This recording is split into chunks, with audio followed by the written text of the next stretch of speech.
Welcome to Awesome Video Game Memories, where we talk about awesome memories about video games. I'm Ryan, and the game we're going to talk about today is Mega Man 03! Now, Mega Man 03 is my personal favorite in the series.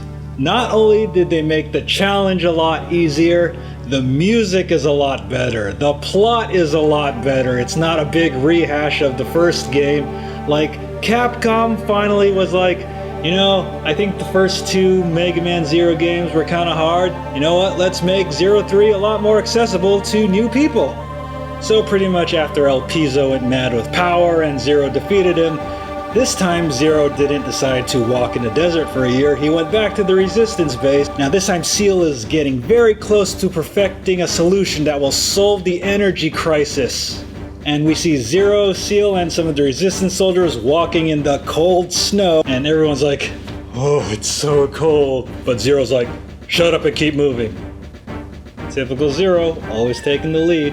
And like I said before, the music is so much better in these games. Like, the Zero series has great music, but Mega Man 03's music is my personal favorite. Like, the badass theme that plays during the first level, and the really awesome Resistance-based theme. Like the themes of this game are almost on par of the quality of the previous X games.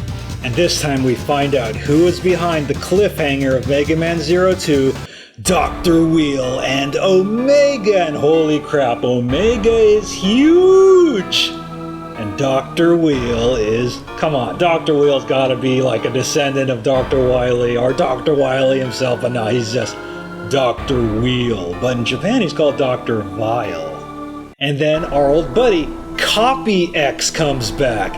But he talks like this, he stutters, he's like, Zero.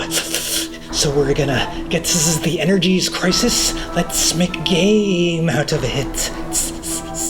And they greatly rehauled the Cyber Elf system. Now you get 2 Satellite Elves and a Fusion Elf.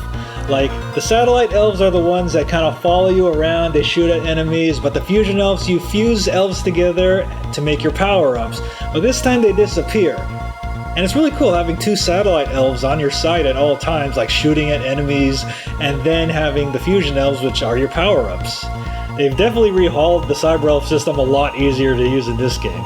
Very surprisingly in this game, you don't actually fight the 4 generals. I said 4 this time, not 3, because our good old buddy, Hidden Phantom, comes back, although he's only in cyberspace, which is one of the new game mechanics of this game. So this time, rather than that really irritating chain rod, Servo actually gives you the recoil rod, which you use to push blocks in place. So I'm playing Mega Man Zero Tetris. Oh wait, I need to do that to get across. And yeah, one thing about this game too, during the Water City level, like the boss actually, you have to chase him throughout the level, and he's like, Bunami! Hey Zero, come after me! So when I first played this game, I thought when I got to Copy X like halfway through, I was like, I'm already at Neo Arcadia already? And Copy X is fighting me! And surprisingly, just like in Mega Man Zero, he's actually really easy to defeat because he was just being used all along by Dr. Weil! You know, Dr. Weil, you're so much like your ancestor, Dr. Wily. And then the second half of the game, now this is where I feel like the level design is, while it's still a lot better than the previous games, there's this one irritating part where you have to go in this library and then they show you, hey, the files are hidden behind this door here and this door here. And you're like, okay, oh wait, all the doors look alike.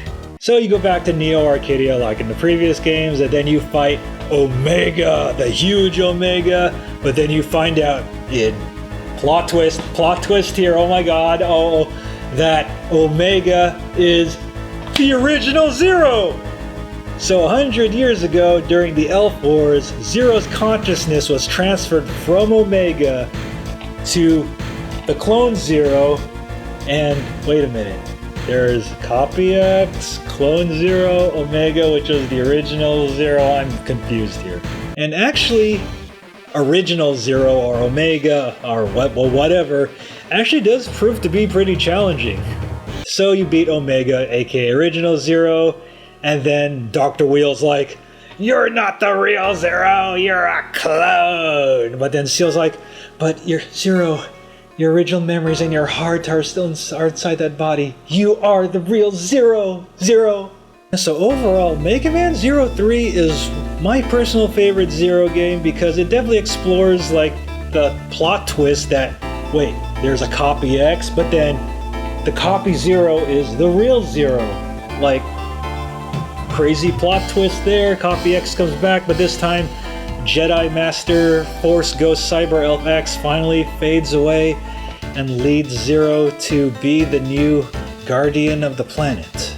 And actually what's cool about Mega Man 03, kind of like Mega Man and Base, you actually get to collect like discs. Like you see because in these discs you see like data of enemies, data of the characters. It's like, kind of a cool museum, which adds a lot of replay value to the game. So Mega Man 0, thank God Capcom finally decided to lower the difficulty, but not make it too easy, but they made it just right. So Mega Man 03 isn't super expensive on the Game Boy Advance, but I definitely recommend getting it on the DS collection, and you can get it on the Wii U Virtual Console, which I still find strange. Yeah, so that wraps up this episode of Awesome Video Game Memories about Mega Man 03, and if you have any memories about this game, make sure to leave those in the comments below. Take care. Hey guys, Ryan here, and I hope you enjoy that episode of Awesome Video Game Memories about Mega Man 03. And the next episode for sure will be the conclusion, Mega Man 04. So make sure you watch the previous two. And if you're watching this later, Mega Man 04 might already be up. So make sure to like, comment, and subscribe, and make sure to click on that notification bell to make sure you know when we upload new videos. And if you want to see us play games live, you can watch us here on YouTube Gaming or on twitch.tv/BattleGeekPlus. Hey, you guys should totally go support us over at patreon.com/BattleGeekPlus.